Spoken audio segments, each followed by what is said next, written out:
Hi hello सगळ्यांना good morning. माझ्या YouTube चॅनलमध्ये तुमचं सगळ्यांचं अगदी मनापासून स्वागत करते. आणि आज आहे होळी, तर आज होळीच्या दिवसाची सगळी रुटीन मी आज तुमच्यासोबत शेअर करणार आहे. तर मी काल रात्रीच हळदीचं लोणचं बनवायचं होतं म्हणून मी आचार बनवून घेतला.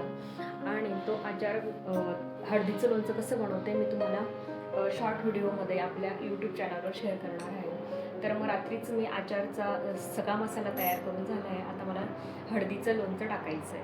तर मी तुम्हाला आज दिवसभराची रुटीन मी तुमच्यासोबत शेअर करणार आहे. चल. आणि हळदीचे असे बारीक बारीक काप करून घेतले गोल गोल आणि ते आचारमध्ये मिक्स करून घेतले.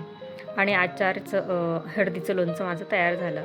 आणि 15 दिवसापासून सुतकच होतं, त्यामुळे देवपूजा व देवाचं जे काही सामान असं सगळं धूळ बसली होती, म्हणून ती सगळी साफ करून घेतली. देवही व्यवस्थित धुवून घेतले. पितळी तांब्याची भांडी पितांबरीने घासून घेतले आणि सगळं देवघर क्लीन करून घेतलं. आणि आज होती पौर्णिमेमुळे सत्यनारायण पूजा ही संध्याकाळीच करायची असते. आणि त्याबरोबरच मी बरेच कामं ही पौर्णिमेच्या दिवशी महिन्यातनं एक तर जे बदल करायचे असतात ते करत असते. मग आधी देवपूजा सगळे देव व्यवस्थित पाटावर लावून रचून दिले. देवघर स्वच्छ करून घेतलं. आणि त्यानंतर मग मला करायची होती आज सत्यनारायणची पूजा. त्यानंतर बरेच असे कामं असतात की ते मी पौर्णिमेच्या दिवशीच करत असते, त्यामुळे माझी आज खूप धावपळ चालली होती.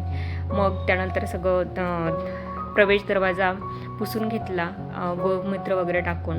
त्यानंतर तोरण वगैरे सर्व तेही पुसून व्यवस्थित परत लावून दिले.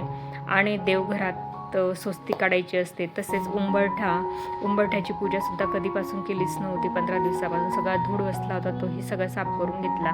आणि आज होळी होती म्हणून आज रांगोळी काढावीशी वाटली म्हणून मी आज रांगोळीसुद्धा काढून घेतली.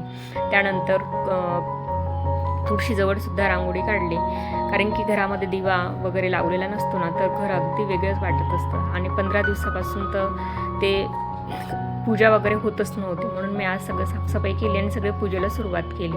अशा पद्धतीने माझे देवघरात जवळ उंबरठ्याजवळ रांगोळी टाकून झाले. आणि होळीच्या दिवशी आमच्याकडे ना खानदेशामध्ये फुनके, शेवया आणि चिंचेचं गूळ टाकून पळणं असा नैवेद्य दाखवला जातो, म्हणून मी ते नैवेद्याचीही सुरुवातही दुपारीच करून घेतली.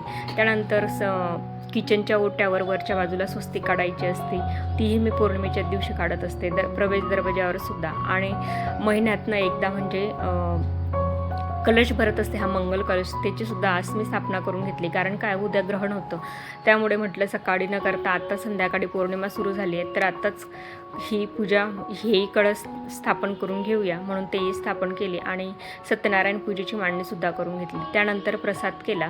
प्रसाद झाल्यानंतर फुनक्याची डाळ दळून घेतली आणि फुनकेही लावून दिले. तसेच मी शेवया केल्या.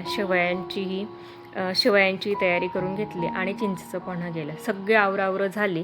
आणि संध्याकाळी 6 वाजेला पौर्णिमा चालू होणार होती, म्हणून मी संध्याकाळी पौर्णिमेच्या म्हणजे सत्यनारायण पूजेला सुरुवात करून घेतली. सत्यनारायण पूजा झाली म्हणजे होळीची पूजा करायला मोकळं होऊन जाईल, म्हणून मी पूजेला सुरुवात केली. आणि सत्यनारायण पूजेला सुरुवात करण्याआधी माझं नेहमीप्रमाणे दरवाजाची पूजा, तुळशीची पूजा, उंबरठ्याची पूजा करून मग सत्यनारायण पूजेला बाहेर दिवा लावायचा आणि त्याच्यानंतर सत्यनारायण पूजेला सुरुवात करायची असते पोथी वाचायला. तसंच मी आज नेहमीप्रमाणे करून घेतलं. तुळशीची पूजा केली, दिवा लावला, अगरबत्ती लावली आणि त्यानंतर सत्यनारायण पूजेला सुरुवात केली.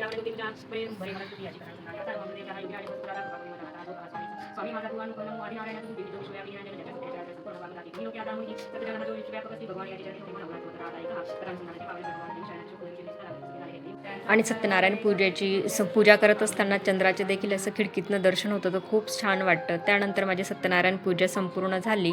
त्यानंतर आम्ही होळीची तयारी केली. होळी पेटवली आणि नैवेद्य वगैरे घेऊन गेलो. नैवेद्य कसा असतो त्याचा फोटो काढायला मी विसरले. तुम्हाला सांगितलं त्याप्रमाणेच फुनके, शेवया आणि पन्हं हे नैवेद्याला घेऊन गेले आणि होळीची पूजा करून घेतली.